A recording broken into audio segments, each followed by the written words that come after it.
Welcome to today's Corporate Venturing Insider Series. I am so excited today because we have one of our best business schools in the world, IESE, and Julia and Josemaria are going to share a little bit about corporate venturing, but they are the ones from the teaching side. So I think we are going to learn a lot today. Julia, Josemaria, thank you for spending time with us. Thank you very much, Nicolas, for inviting us. So let's start, maybe Julia first. Tell us why you got interested in corporate venturing. That's very interesting. Good. Well, I am an engineer by training, and I did my PhD on growth strategies. And I was very interested in understanding how large corporations grow and what can they do in terms of growing. And basically, after some years of doing different strategies and different ways of looking at the companies and how they are growing, I stumbled with this idea of why not growing through working with startups. And that was precisely why we got into this corporate venturing idea, and it was already several years ago. And that's why I started doing that. Very nice. How about you, Josemaria? So from my side, I'm going to be this year at IESE for 11 years, more or less. And I have been lucky to be working with Julia. And a few years back, I was introducing one of the projects of corporate venturing. And since there, I have been involved somehow on those activities. I see that there is a huge trend on this topic, not only because corporations, the number of corporations working with startups has increased dramatically, especially since 2016, not only in corporate venture capital, but other mechanisms, but also there are a lot of synergies where there is a win-win situation for both corporations and startups. Very nice. So, Julia, you talk about working with startups, but most corporations don't really know how to work with startups. So, how do you approach such a topic, which is not trivial? It sounds easy, but it's not. Not trivial at all. And in fact, this is why we started studying it, because you can hear many times these sentences where they say we are working with and blah, blah, blah. But the question is how. And many companies really were eager to understand the process, how to do it. And this is precisely, we thought that our research, I like to do field research. What it means is really being in touch with the ones that are doing it and trying to understand how are they doing it, conceptualize what they are doing it, and then making it available for many others that they are probably thinking in starting or doing it. So basically the idea was precisely that, because it's not so easy to understand how, first because the startup market is an unstructured market. Yes. So it's like, how do we approach that when we, in a corporation, in a large corporations, we are used to approach things in a very standard manner, and we have databases and we have, the channels that are already there and so on and so forth. So how do you approach an unstructured market? So this is why we thought that it would be very interesting. And when we started, we even find it more interesting. So that's why for the last, 10 years, as Josemaria said, we have been working, not 10, it's a little bit less, but we have been working on that. Very nice. Josemaria, I saw you were writing something on your notepad, so I'm sure you have something more to add. So I would say some of the,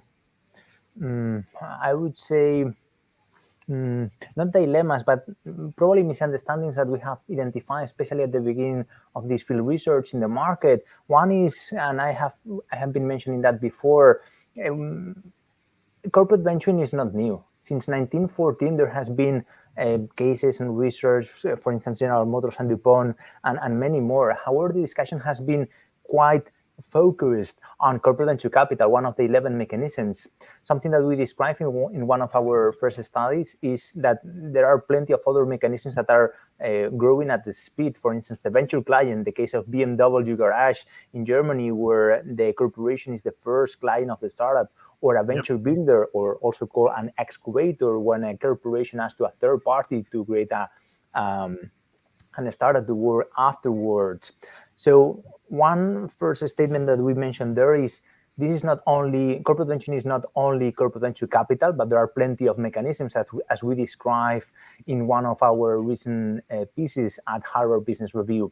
Moreover, the second statement, and we have built recently a new project around that jointly with the European Commission, is corporate venturing is not only for large corporations, but also for small and medium enterprises. If we look markets in Latin America, in Asia, where you are right now, in Europe, and in many others, for instance, here in Spain, where we are based right now, 99.9% of the market are small and medium enterprises. So the second statement is this is also for small and medium enterprises. Mm-hmm. I think that's very interesting, and I want to double click on this. But you're right. I'm joining from Singapore today. Medium size. So most people think corporate venturing is for big companies, billion-dollar type of revenues. They can afford to have a team doing this. But here you're saying there are some mechanisms, 11 you mentioned, that maybe are within reach for medium size and maybe for innovation and other purposes. Can you maybe share first what is the easiest step for one medium-sized company to start corporate venturing? I'm sure there are some which are difficult, but some which are easier. Yes. So basically, I would say why is this identification with large corporations is precisely because corporate venturing was assimilated to corporate venture capital. And of course, to put together a fund, you need a lot of money. And that's not what usually small and medium-sized companies have. So basically, that's probably because everything started there. The other mechanism that also was there since the beginning is acquisition. Again, not easy for small and medium-sized sometimes to think about acquisitions. So that's why I think it has been very interesting to see that there are other mechanisms where companies can start collaborating with, at the end of the day, an enterprise that has technology or a business model that you may be interested in. Not necessarily acquiring it, but doing something else. So I would say the easiest thing to do is start doing pilots, challenges. So that's a very easy mechanism where you get exposed to different technologies, different ways of looking at a problem that maybe the company has. So if we go one step, I would say before that, the medium-sized or a small and medium-sized company, the first thing that you need to think about is about your strategy. Do you really have a strategy? Are you thinking about what is the framework where you are going to put all this activity? Otherwise, it becomes a me too. It becomes something that, someone is doing, I also want to do. Basically, it's like, do you really need something? You have a strategy for that. And I say that's probably the first step. And then the second step is like, okay, let's start understanding the ecosystem. That's the second thing. How do you understand an ecosystem? Basically, is getting into. You need to get into the ecosystem of startups. And one way to do it, maybe the easiest, is through a challenge, through something that is not very expensive, but at the same time allows you to meet regularly and I would say in a very structured way, a bunch of companies that may solve the problem that you have that internally you have not been able to. So I would say that's probably the best way to start. But that's just the beginning. So also to think that corporate venturing is just doing challenges, that would be really poor. If you do a challenge afterwards, it becomes a pilot, and then other mechanisms, as Josemaria mentioned. In this direction, Nicolas, I like your question and also the answer from Julia, because it's not easy to select what are the right mechanisms of corporate venturing for your company, for each company. In one of the first studies, Julia did an amazing frame on how to classify those with three variables, where there were speed, cost, and what is the opportunity size or the type of startup. Is an opportunity and a startup or a scale-up, where you have all the 11 mechanisms. And I want to provide a counterintuitive data point to prove this, how much interesting was this. If you check what was the most adopted mechanism worldwide on corporate venturing in 2019, it was the corporate incubator. However, when we were doing deep dive into data on these three variables, we found that if we compare corporate incubators, most active, everyone is using, the go-to mechanism, and we compare it to the venture client, which was the kind of the new mechanism or recent mechanism that has increased at the speed, we found that with this mechanism, the venture client, you were able, on average, for sure, to get between 2 to 4 times more cost-effective and faster than the other mechanism. So here the conclusion is not don't use the corporate incubator, but to say before selecting your corporate venture mechanisms, use more data and less intuition, because now we have the data. 10 years ago, maybe we don't have available in the market this data, but now we have this data to take better decisions. I would even say, before you start, read the IESE report. So let's go back first on the simplest step. So I like the challenges, which may lead to pilots. I think most companies would understand what pilots means, but challenges may not be so obvious. And clearly, Julia, I think you're making a very good point, which is start with the why, start with the strategy. And maybe you have a clear view about what pain point you're trying to solve. Now, how do you go about creating a challenge? And why would startups care about you setting up a challenge? Very good. So yeah, it's a very good point. So let's say that the company has, it may have two main needs, let's say. The first one is optimization of your processes or your way of doing things. Nowadays, digitalization is on the table. Many people believe that technology strategy is about digitalization. And of course, that's true, because there is many things that can be done today digitally that would help you to optimize your own processes. Here, probably this is the easiest challenge that a company can identify. It's like, we would like to have, I don't know, an algorithm that helps us to sort out these type of things. And with this algorithm, we would be able to be faster, cheaper, and so on and so forth. Very good. But you don't have anyone in the company that can develop that. And you know that there is a company that probably is already doing that at a very good, with a very good quality, and maybe for other companies. And here is where it comes. Josemaria's mentioned the venture client way of working with that startup. We'll mention that later.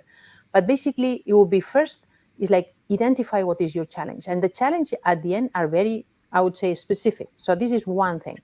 A very different thing, or a different thing would be, we are exploring a new area. We are exploring a new market. We are exploring a new way of doing things. And here, to put together the challenge is a little bit more open, right? Because you are exploring. In exploring, maybe you think about, for instance, let's say sustainability. You would like to be more sustainable, but you have no idea which type of materials are out there. You have no idea if there is CO2 capturing companies that are helping you to reduce your CO2, and so on and so forth. So basically, usually the challenges that you are facing in some of your regular processes can be solved by someone else outside. And doing a challenge at the end of the day is putting together the problem and showing it, and the way of showing it, we can talk later, showing it to the community of startups and others, but let's stay with startups, so you can find a solution. But there is also another type of challenges that are more exploratory, and here they're usually more open. I like the way it's framed, which is you're making clear this is a challenge, but you don't know the solution. Correct. And that's very important, because if you may have an intuition or where the solution could be. And precisely when you are in this first step of optimizing, usually you know what you are looking for. And here, probably it's easy then to find a solution for you. And that's why I think this is a good way to start, because it's more secure. But when you are more open, definitely you don't know the solution. And precisely that's what is nice about it, because many times you never thought that the solution would come from that side. So, or from that solution that the startup has. So basically, it's more interesting in terms of innovation, the second than the first. But maybe starting with the first is a good way to get used to talk, discuss, understand the world of the startups that many times is different from yours. In a way, you set up a challenge hoping to be surprised with solutions you could not think about, which is very different from what companies would do with a request for proposal. You already know what type of solutions you want. Here you're going with a challenge, with the solutions you don't know how to solve, and you may be surprised by innovative ways to solve it. Correct, and especially if they are coming from areas where you don't master, right? Because it's not your industry, it's not your business model, it's not your. So Basically, this is what I would call incorporating innovation or technology in your company, right? That's a very nice way to do it. I actually want to double click on the different industry, and I think the sustainability example is a good one. Everyone is looking at solutions. Sometimes the solution comes from a completely different industry, and the challenge allows you to reach out way more widely than your current network. Absolutely. And imagine, for instance, in terms of, because that's what we see, right? In terms of materials, in terms of energy consumption, in terms of, so depending on your challenge, you may have very different solutions that are precisely coming from very different ways of looking at the problem. And then it's the moment where the company first learns, because you learn where is all this coming from and what are the different solutions, but then you also choose. That is, which one fits your strategy better. That's why it's very important to have a good strategy, understanding where are you heading and what are you, where do you want to go. So I want to then take the next step. You do select a great solution that surprises you, that looks promising. It leads to a pilot. Any best practices you would recommend in how to set up pilot for success? And success maybe that it doesn't work out, but for the right reasons. So how do you set up a pilot? Here, maybe two, I would say, practices that we found in one of the studies, especially when we were analyzing the venture client, where it's quite common to do proof of concepts, was the 3 buckets and the buffer. The 3 buckets is Julia has described how some of these challenges, some of those are by pull, some of those are by push. So for instance, you can identify a challenge in a business unit and then explain to, I would say, to outside the corporation, or the corporate venturing team can identify a potential opportunity in the market and then bring that to the business unit. So on this direction, something that is quite useful for proof of concepts is to have what we would call in one of the studies the three buckets, which is once you do the proof of concept, you're going to highly probably need some budget for that, to implement that. And it's not the same if, case scenario A, the corporate venturing invests the whole budget on that, or B, you have 1/3 of the budget coming from the business unit, 1/3 of the budget from the corporate venturing team, and 1/3 of the budget from headquarters or something similar, where when you are putting the skin of the game, that you have higher chances that is going to succeed. The second one is the buffer, and you can see companies such as Telefonica, Schneider Electric, Alibaba, IBM that are using similar technique with different names, where you have the corporate venturing team.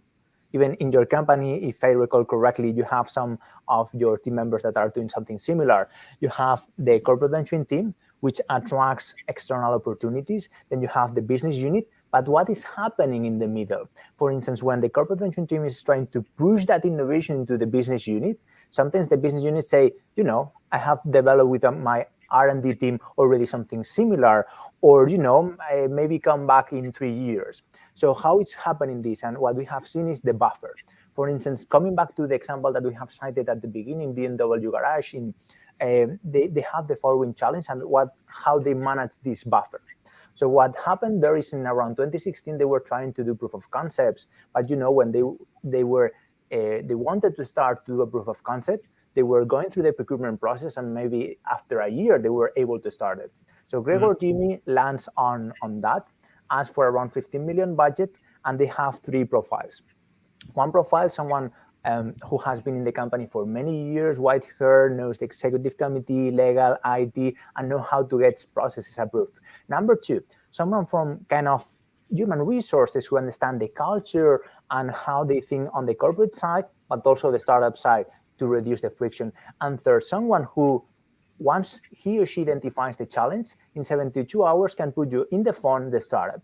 So that buffer was able to manage this connection between the corporate venturing team and the business units. In other companies, what they are doing is they are kind of internal sellers. So for instance, let's say that we have a portfolio of startups that we have invested or that we are currently incubating or accelerating. So they spend a lot of time mapping the internal needs of business units to kind of internally sell the portfolio of solutions to those. Yep. And I would mention something else that I think is not in the books, but we have seen it so many times.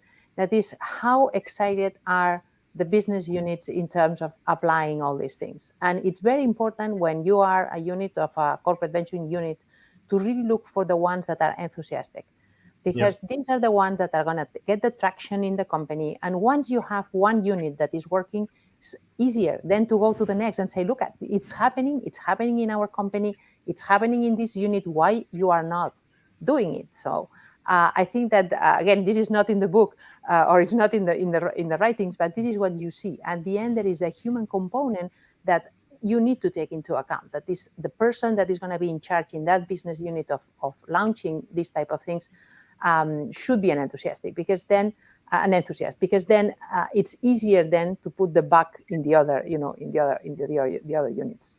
The human component is so important. So I was at the RIE conference in Singapore 2 days ago, and in the panel I was asked, how do you convince internal business group to work with you? And I said, don't try. You will find many teams who want to work with you, and you just focus on them first, and you build success story. So nice.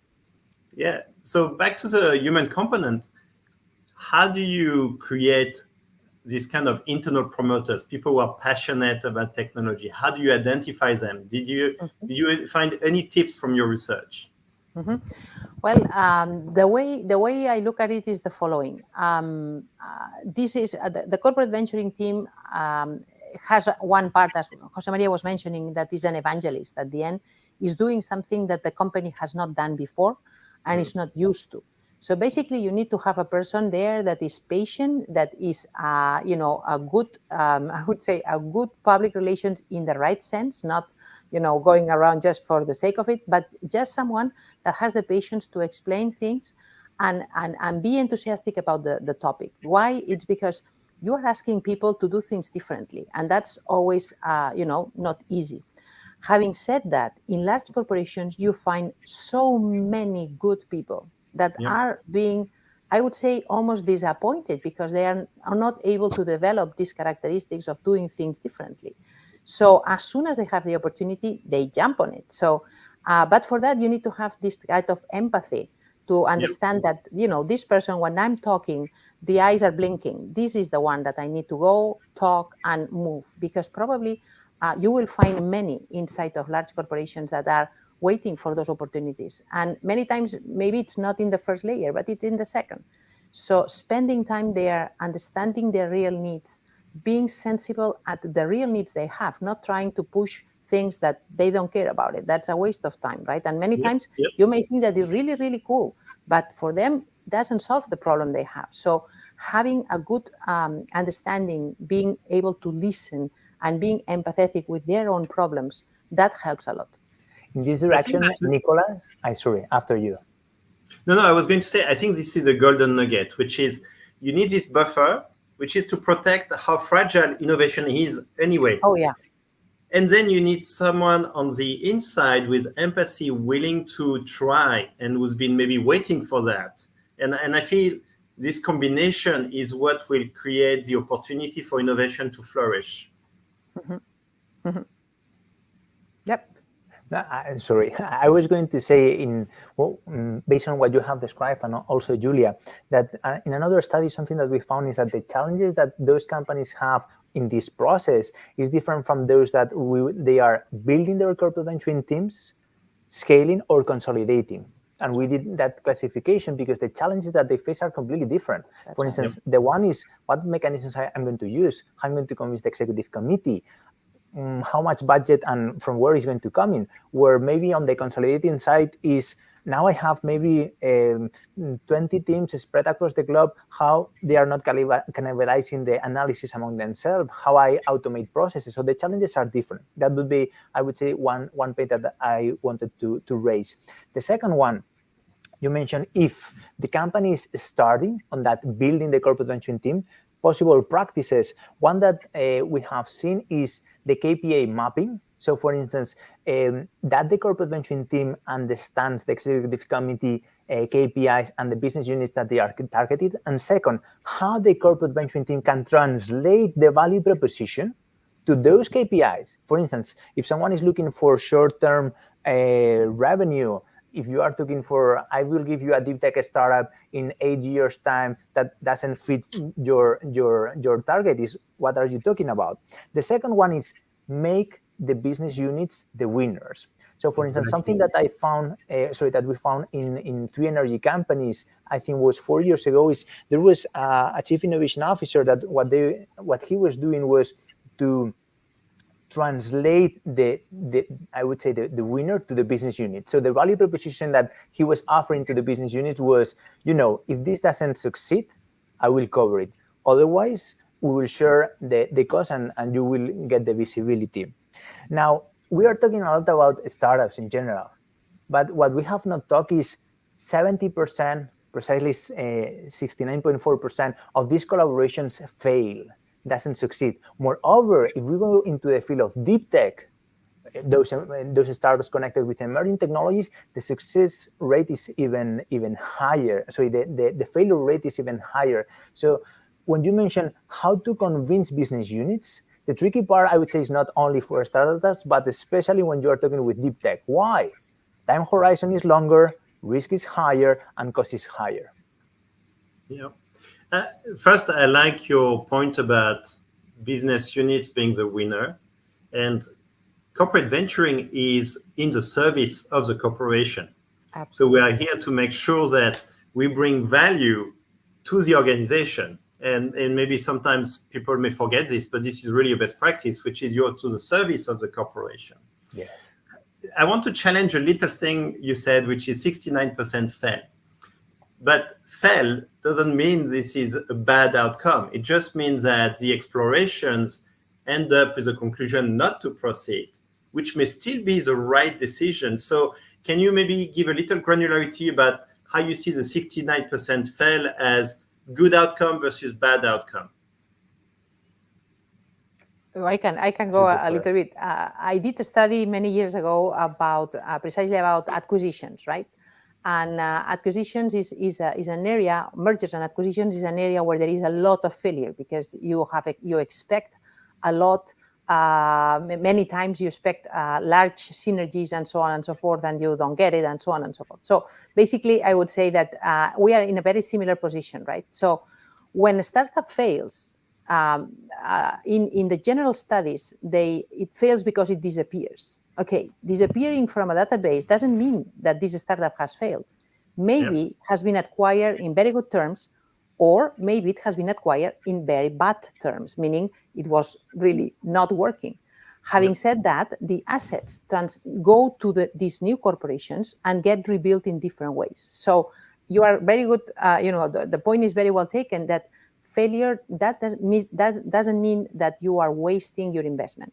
But let me tell you something important. You need to understand that not only you that understand how startups work, but people in the corporation, specifically the CFO and the CEO. They need to understand that this is not regular business, that this is not something that goes in a process where just optimizing things are going to go well. Experimentation is something that everybody talks about it, but nobody understands that for experimenting, you really need to have failures. Otherwise, as you were saying, otherwise you are not experimenting. You are just doing what you know how to do. So, but something that is so obvious for people that are immersed in that ecosystem is not obvious at all for a company that has been successful, thank you to the optimization processes and the standardization and so on and so forth. So it's going against I would say the culture of a company that is used to do things always right from the first moment. And this is not experimenting. So I think that's why it's good to know that there's a high rate of things that don't go in the way we thought. That doesn't mean that it's a failure, right? Exactly. That's why I wanted to challenge this failure rate, because it doesn't mean failing. Correct. And so experimentation is not deterministic. Now, Josemaria, you talked a lot, multiple times about budget. And budget implies ROI. And this is where it's actually challenging. And in a way, I like that you said the easiest step for doing corporate venturing is a challenge, because you start from a pain point, which means it's easier to explain a ROI. But how do you think about ROI when you engage with startups in the exploration aspect? Mm-hmm. That's a good question. So first of all, I told you I was going to ask tough questions too. I love it. Let's go for it. So let's start with some disclaimers. When we mention a failure rate, I would like to provide some data points. One is on the startup side that Julia has mentioned before. 7 out of 8 startups disappear after the first 5 years. That's the first one. Number 2, in terms of funding raise, according to another study that we did with one of our another professor, Professor Caviedes, 0.02%, which is around 1 out of 4,000 companies, raise venture capital. This is coming data from the US in both cases. And the third one, and is one of our studies, is that the devil is in the detail. So the data point that I mentioned, that around 70% is the average of the mechanisms. However, I would say in the third study that we published, we segmented this kind of success rate or failure rate by mechanism. And you can see how it differs by mechanism. Now, with that in mind, let's go to the second block that you raised on the ROI that we love, and the budgets. I would say, I think it was in a panel discussion that you were describing with James in the GCV a year or 2 years back. You were describing how there are 3 models of how corporate venturing teams usually measure their success or returns. Some of those are financial returns, and we have seen some teams that are focusing their investment thesis or their collaboration thesis in that direction. Others in strategic results, and others that are hybrids. And let's provide an example. For instance, there is a business case that was published, I think, maybe 15 years back, but is still relevant right now. And I love it because there you see how both are combined. It's the case of Intel. What they are doing, although now they are changing the model with Intel Ignite and among other different mechanisms, what they did was, we are going to invest in companies and startups that they are using our technology. So on the one side are going to be good startups that they are going to provide directly, I would say, a return on investment on the purely investment because they are good startups, but also they are going to provide us strategic results because since they are going to use our technology, our revenue side is going to grow. So they are combining both. Very nice. I want to move on to something really special you did, which was a squad report for corporate venturing, which no one wrote about and no one wrote a framework about, but you came back with, I believe, 6 different models of squad. Do you mind maybe first sharing what it is at high level and then why you even did this research? Good. So let me just give the overall and you go to the details, okay? Very good. So basically, we were looking at when we were doing the research, what we saw is that more and more there were corporations doing things together. And that was something that was not at the beginning. It was later when the market matures, you see that there are companies that are getting together to do this type of activity of corporate venturing. So our interest was, why are they doing it? What are the benefits? What are the problems that they are facing? What are the challenges and opportunities? And why are they doing it together? So we started just as usual, going and trying to identify around the world different types. And what we did was, what we usually do is interviewing first, having a protocol for interviewing this type of, we didn't know what it was, a squad, but it was, a group of companies doing something. So something together, you interview them, you get all the data, you have a sense of what are the issues that are interesting.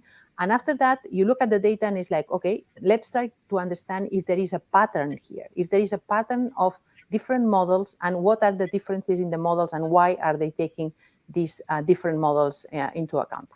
So basically, that's what we did. And after an analysis of several months, because we were discussing what were the typology, because at the end, when you put 6, is why not 9 or why not 12, right? So looking at the typology, trying to understand that in every bucket, you have a group of companies that are there because they are similar, they are looking for similar results or not, but at the end, they have similar characteristics that we can call it a type.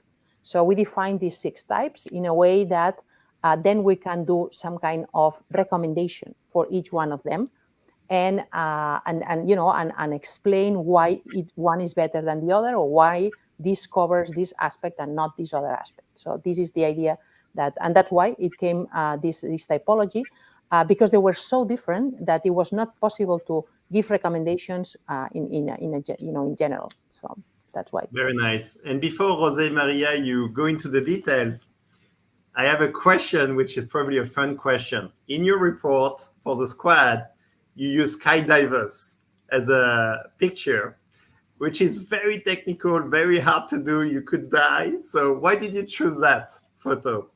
I think it was 5 years ago, I decided to do that. And my legs were, trembling, and I was very scared. But when you go out of the airplane, the first 10 times you usually go with others. Mm-hmm. You are connected, and then you throw yourself, and I highly recommend it. Are you sure? But my point here, I would say, and a squad, and I'm going to provide some data points on the logics behind, because at the end is you are doing something that is risky.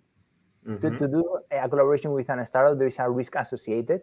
And second, you are connected with others as a team, as a whole. And now my data points come here. Something that we found during Corona was an increase of the volatility index, for instance, the CVOE, between 4 to 6 times. Although now it's more stable, something that we found is 3 things. Because this volatility increase, it was more challenging to identify opportunities, startups, and moreover, because the number of corporations working with startups has increased since 2016 by 4, it's more challenging to identify startups before competitors, because more people is searching and more people is getting sophisticated. Everyone is using the same databases, Crunchbase, Angelis, PitchBook, and more. So, scouting. Number 2, because there was more volatility, corporate venture teams were having less budget for innovation. Okay, less budget. Something that you love. You mentioned before that question. The third one, the value proposition.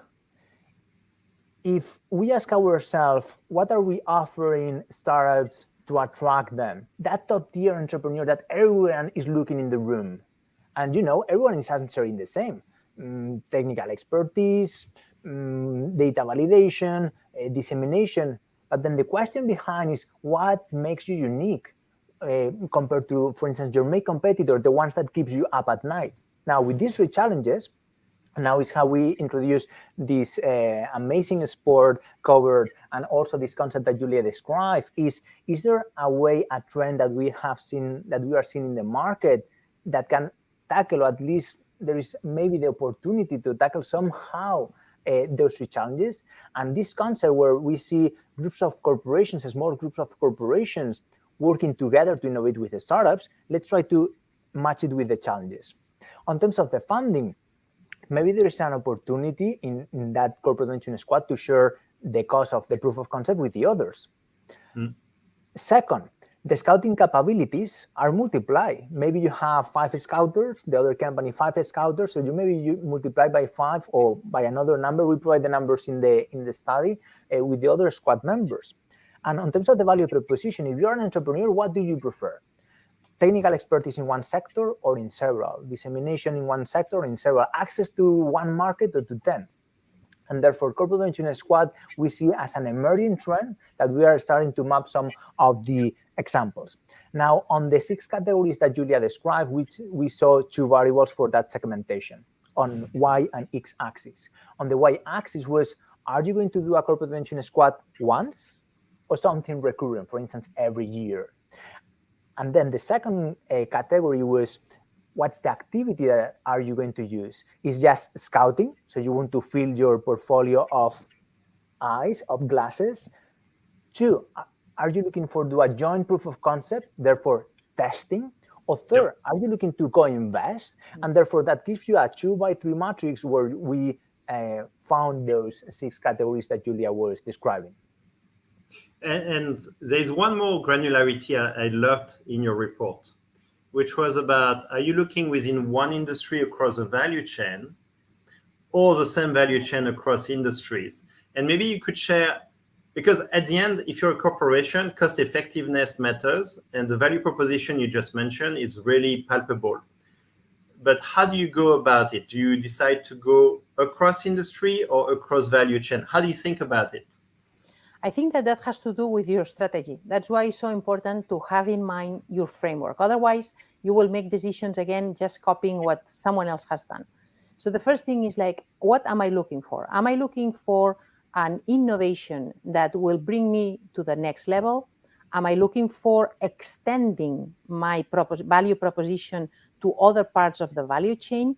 I am thinking about sharing with other corporations through the startup my knowledge so we can become much stronger in our own value chain as a team, because sometimes that happens. When you have good connections with different companies in the same value chain, you may be precluding others to enter because of that strength, or other different ways of looking at these different strategies that you may think about it. So definitely, if you are looking for extending your influence or your capabilities or your ways of then connecting with other companies in the firm, you are going to go for something that is more cross value chain. If you are looking for your next level, meaning going up into the ladder, maybe you are thinking about something different, and it could be extending, or it could be just with people that are not competitors of yours, because you want to go to the next level alone, quote unquote.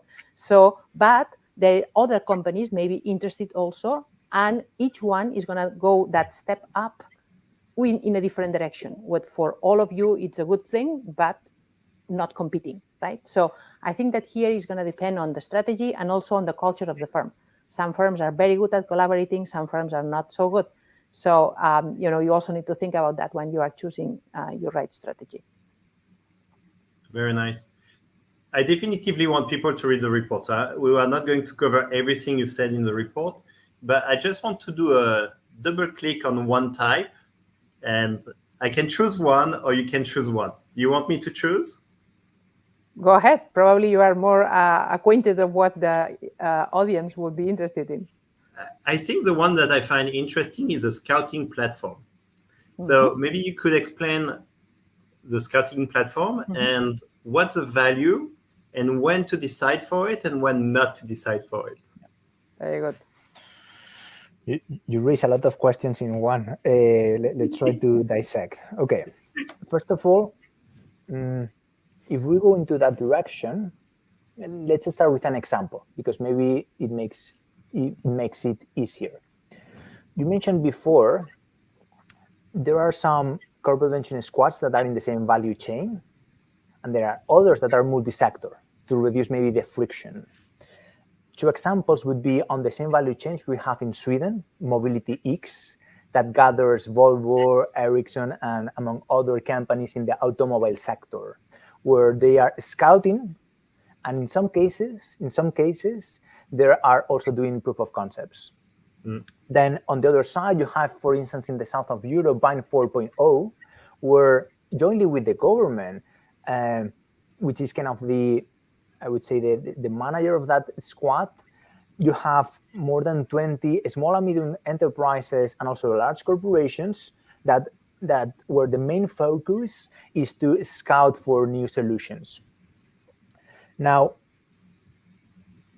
what's the main value proposition on that activity?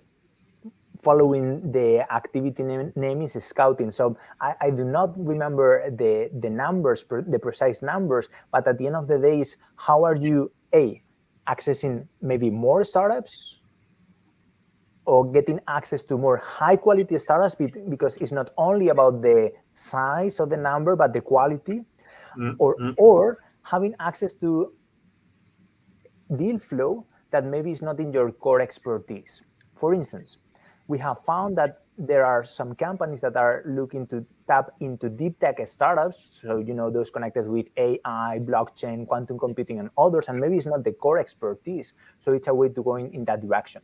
One recent activity that we have launched at IESE is called Digital for CAD, where we have selected by the European Commission. And what we have done is in this field, and now I'm going to provide an example, we have partnered with 8 technology centers each of the technology center is concentrated in one technology. So one for blockchain, one for cybersecurity, one for AI. And what we are doing is we are kind of the academic partner or methodological partner. And what we are doing is those technology centers are providing technologies and technology startups where small and medium enterprises are able to adopt those technologies. Now, on your question, when yes, when no? Yes. I would say I'm looking forward for Julia's answer on that one. My 2 cents would be yes, if you are, I would say if you're looking to something that maybe is not in your core or is not very dangerous, especially at the beginning. Second, if you are going to work with someone that you have worked before. Another pattern that we found is that maybe it was around 60% of the corporate venture squads, they were working with partners, with members that you were working before. Already trusting and already engaged. Correct, Yeah. correct. And remember that what we are doing in that precise mechanism at the end is, again, going back to the first idea, structuring a market that is unstructured. So many times when you have something unstructured, you don't know how to look at it. You don't know how to analyze it. You don't have to. So one step is like, let's try to understand what's in the market, what's there, how it looks like. And then, because many times you would not even think about what is out there. So having that structure in a way through a scouting mission, a challenge, or whatever is the mechanism at the end, helps you to get a broader view of possible solutions, real solutions, not the ones that we find in LinkedIn or that some, kind of people tell us that is already there, right? Real solutions that are already in the market. So I think that's very important. I think that's also where the analogy to the skydivers is really fitting. It's very hard at the beginning. You need to structure yourself, but you're already trusting each other. You're not going to skydive with people you don't trust, right? Right. But over time, as you practice with the same, you're going to have second nature type of trust, the next level of trust and working together. And I wonder if it's not actually the ultimate value of the squad, which is you're starting to build partnership to the next level on top of doing the corporate venturing. Absolutely. And that's why I think that having the right strategy is important, because if that's exactly what you are looking for, that is further ways, because maybe there is an R&D issue that you may be working with that company, and because you have been working on something else, then it goes together. So there are many different ways of doing it, but I would say that this is one that we found that is interesting for companies, and in fact, this is happening, right? And not all the people in the squad are going to have the same feeling or the same interest. Maybe after 2 or 3 years of working together, you find, squads that maybe is like just 2 or 3 instead of the 5 that were at the beginning. And with these 3, you do the next step. So I think that at the end of the day, collaboration is what is needed when technology is going so fast. So making easy for companies to collaborate at different levels, I think that only in itself it's valuable. I want to ask a question about the long-lasting potential of the squad. You mentioned, I think, that it was during COVID that you noticed more and more companies partnering to do it, and clearly cost effectiveness matter, and it's the unstructured aspect and the uncertain aspect of a market. But with all the benefits you've listed across the 6 types, what's your confidence not only it's long-lasting, but it's going to become best practice? I know I'm asking you the future, not the past. I would say I don't have data to support that statement, either A or B. I can give you my personal opinion, but that's all. What I can see so far is that more and more this mechanism is getting adopted. I'm not saying that this is successful, that is getting adopted. So more companies are using this mechanism. This is trend number 1. Trend number 2 is starting to get more sophisticated. So processes is, you just have to follow the playbook, or, so more companies know how to not only know it theoretically or conceptually, but how to implement it. And there are started to be kind of expert implementers. For more and more, I'm starting to see some not successful squads, but at least companies that are getting good results on that direction. They are improving their scouting. They are starting to do joint proof of concepts that then later on are getting a new product, a new revenue model, or something similar, and also co-investments. Those are my 2 cents. Yeah, I would say that I would like to see the squad like when we think about a venture fund, right? A fund has a beginning and it has an end, and it has objectives that you need to reach. So squads are not there for being forever. I think that they also, if you have think about strategically what was the purpose of pulling it together, you may think that in 3-4 years it has accomplished what you were looking for, and it's fine. It's not a failure. It's just the other way around. It's like that's the right time for now closing up and going to the next thing. So I would say it's an ephemeral organization. Is not something that should last necessarily. In fact, it would be weird because probably the company is now in the next thing and needs something else, maybe a squad with different companies. So I would say that that probably is an ephemeral organization. It's not something that should be there lasting forever. Very nice.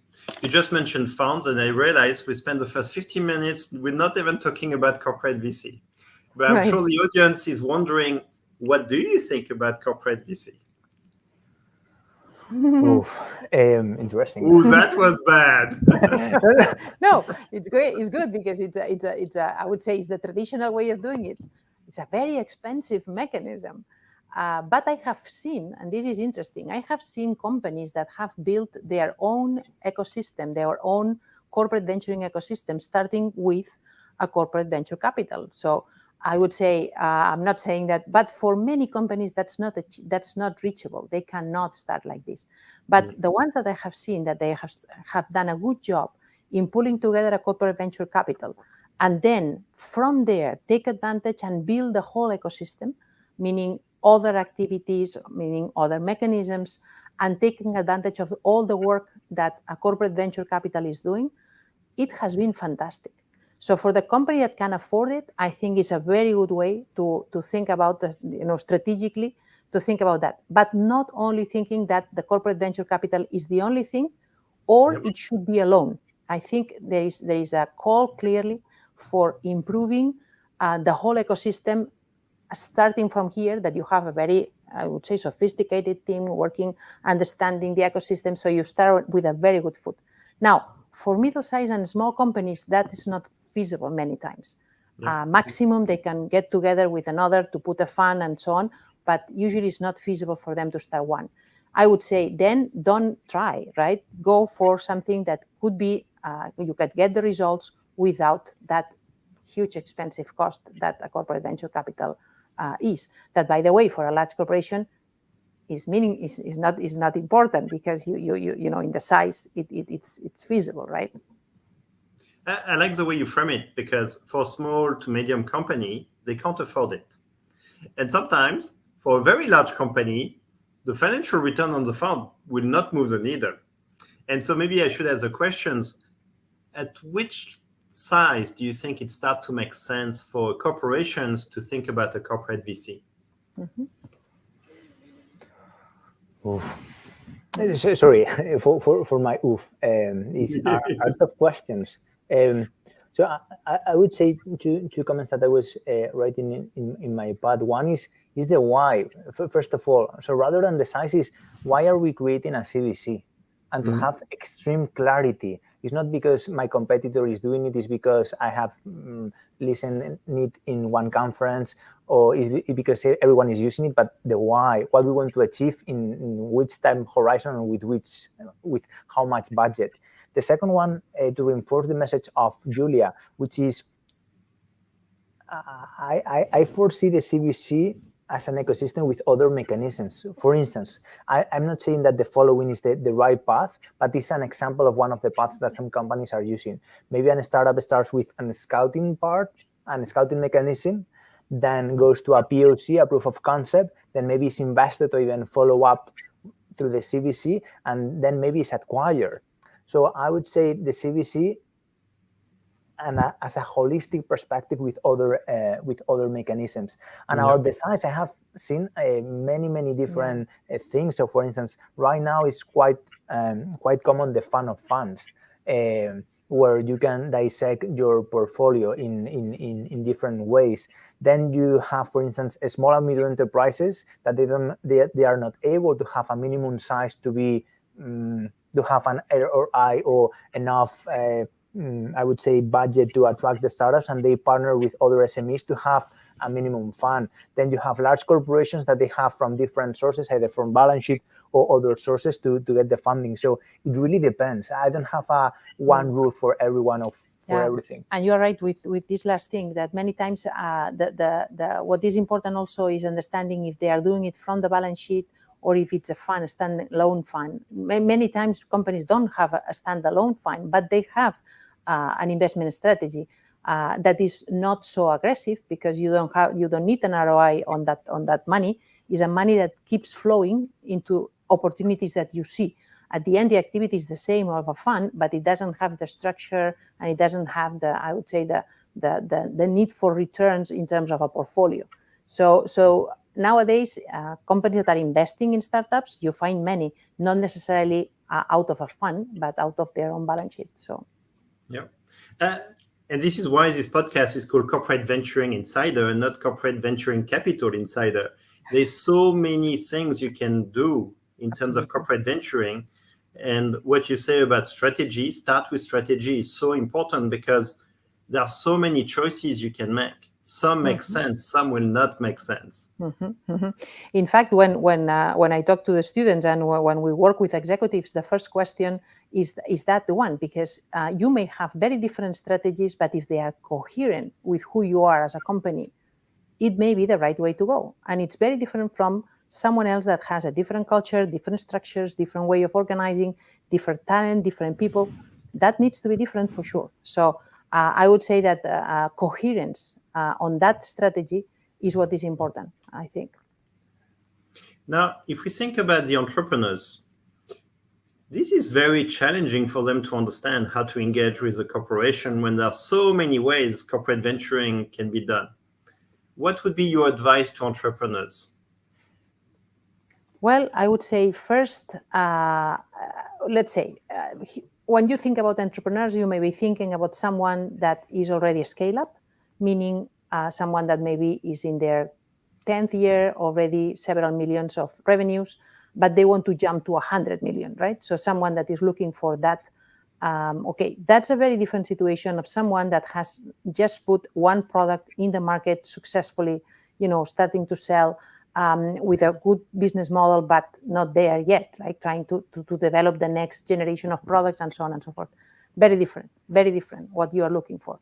So in the young one, let's say, I would say pairing with a corporation could be really good for you in terms of developing a portfolio of other products that you may not be able to do by your own. You have been successful in developing one, hitting it, being very good at it, but you cannot live out of that product if you want to grow faster and you want to go to the next level. Now, pairing with a large corporation, and I'm thinking about an energy company that has done that many times, and it's like, okay, pairing with them puts you a lot of assets, close to you that you may be using precisely for, first of all, growing fast on your main product and then developing the portfolio of other products that would put you in that situation where you will be not a scale-up, but already a grown-up company. Going IPO and many things, I'm thinking about several of these examples, like, for instance, Wallbox together with Iberdrola. So at the end, if you are like this, I would say look for a corporation that may help you to grow, not necessarily being acquired, because that's not what we are seeing. We are seeing many small companies working with these large corporations, not being acquired by them, just working with them and growing together. Well, for the big one, is not growing together, it's just solving a problem, but yes, for the startup. If you're a scale-up, that's a different game, right? Because here we are talking about something that is closer to a joint venture, an agreement, so different ways of looking at that. Now, here it's going to depend on what are you looking for. Are you looking for a distribution market? Are you looking for entering international markets? Are you looking for, so it depends on what you are looking for. Josemaria, what would be your advice to entrepreneurs? To reflect on the following 5 questions. Number 1, are your KPIs align with the ones of the corporate venturing team or the corporation? Number 2, are the time horizons similar? Number 3, is the corporation has, and also yourself, the required budget and resources for that proof of concept or pilot? Number 4, what are the risks associated? For instance, if the corporation has to scale, do you have the resources to scale? And does the corporation has the resources? And 5, who is your internal sponsor, and is it enough senior and knows how to move within the company for that proof of concept? Those 5 questions. I think we are ending with a beautiful golden nugget. Thank you so much for your time today. I think the audience got so much to think about, and I recommend them to read the report. I'm going to give the link down so that people can check it out. Excellent. Thank you very much for having us, Nicolas, and looking forward to meet you again someplace in the world. Very soon.